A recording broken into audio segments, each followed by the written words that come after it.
بسم الله الرحمن الرحیم. سلام، اسرا ناصری هستم از پایگاه اطلاع رسانی معیارجل. امروز اومدیم تا گفتگویی با یکی از خانم‌های موفق در زمینه‌های اجتماعی و فرهنگی داشته باشیم. بخش از گزارش رو می‌بینیم و باز همراه شما عزیزان هستیم.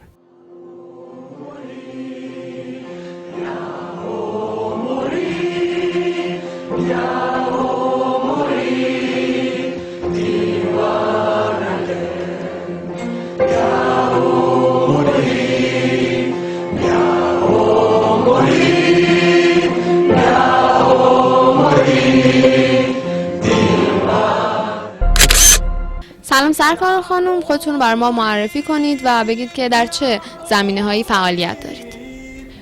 به نام خدا، ماهبیبی درخش هستم، معلم، 14 سال سابقه تدریس دارم تو مقاطع راهنمایی و دبیرستان. ساکن ایرانشهر هستم، مادر 3 فرزند. کاری که ما انجام دادیم تو روستای پدریم کلیران که حدود 20 کیلومتری ایرانشهر هست، یکی از اتاقای گلی مادر بزرگا رو تبدیل کردیم به کتابخونه و در حال حاضر حدود 3 سال هست که اونجا با بچه‌ها فعالیت‌های هیجان انگیز رو انجام میدیم. چی شد که به کتاب خوندن علاقه‌مند شدین و ایده درست کردن و راه انداختن یک کتابخونه به سرتون زد؟ راستش من هرچی فکر میکنم قصه این کتابخونه برمیگرده به دوران بچگی من.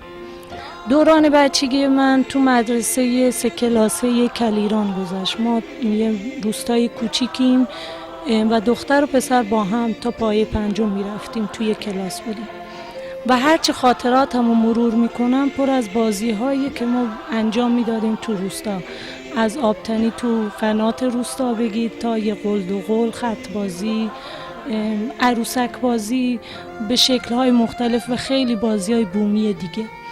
من یادم یکی از معلمای دوره ابتدایی کلاس 3 بودیم. یه سال نزدیک عید نوروز یه تعداد کتاب بر ما آورد و داد دست ما بچه‌ها. اون سال عید نوروز بر ما از همه سالا، یعنی بر من، جالبتر از سالهای دیگه بود، چون علاوه بر اون بازی ها ما یه فعالیت هیجان انگیز دیگه هم داشتیم و اون این بود که با هم جمع می شدیم دخترها. ما معمولا توی به قول معروف یه پاتوق داریم اونجا. پاتوق ما همون حمام زنونه است. ما دخترها اونجا جمع می شدیم و بازی می کردیم و اون سال جدای از بازی هامون مفصل راجع به کتابایی که خونده بودیم حرف می زنیم. چه جالب. به نظرتون جایگاه کتاب در رشد جامعه کجا قرار داره؟ خب ببینید، من فکر میکنم آدمایی که کتاب میخونن دنیاشون بزرگتره دیگه. اول اینکه خودشون رو بیشتر میشناسن و بعد محیطشون رو بیشتر میشناسن، ارتباطات بهتری میتونن با خودشون، با محیط، با آدمای اطراف برقرار کنن، احساسات متفاوتی رو میتونن در خودشون داشته باشن، میتونن احساسات رو بیان کنن و آدم‌ها رو بیشتر بفهمن. این به نظرم خیلی کمک میکنه که ما یه جامعه صلح‌پذیر داشته باشیم. مهمترین برنامه هایی که توی کتابخونه‌تون انجام دادید چی بوده و یا استقبالی هم شده؟ خب کتابخونه ما یه کتابخونه کودک و نوجوانه. آره، من میتونم به جرئت بگم کودکان ما واقعا راغب و علاقه‌مند به کتابن، طوری که تا ما رو میبینن تو روستا سری میپرسن خاله کی کتابخونه رو باز میکنیم. خب ما خیلی فعالیت‌های متنوعی انجام دادیم و میدیم با بچه‌ها اونجا.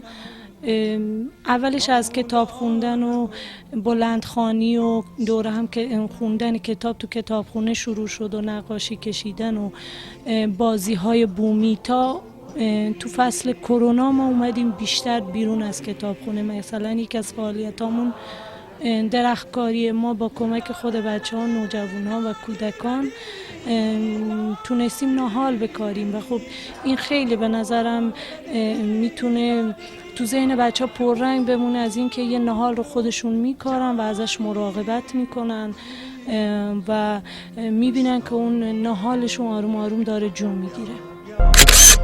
برخی از خانم‌ها برای انجام یک سری فعالیت‌ها هنوز به اون خودباوریه نرسیدن. توصیه‌تون براشون چیه؟ خب ببینید، من فکر میکنم تو جامعه ما وقتی ما میخوایم به عنوان یه خانم فعالیت‌های اجتماعی رو شروع کنیم، خیلی مهمه اول از خانواده خودمون شروع کنیم. و خانواده ما حامی ما باشن. من وقتی فعالیت کلیران رو شروع کردم همسرم حامی من بود و این خب خیلی به من کمک کرد، همین که جای پام محکم باشه و بتونم با اطمینان خاطر فعالیت هامو انجام بدم و تا الان کنار من هست. من پیشنهاد میکنم بر بانوان که حتما از خانواده خودشون شروع کنن.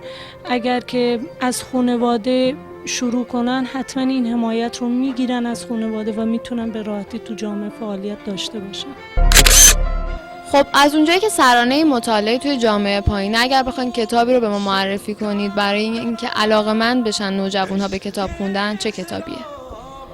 من اینجا کتاب تیستو سبزانگشتی رو براتون آماده کردم. نویسندش موریس درونه، مترجمش هم لیلی گلستان از انتشارات کانون.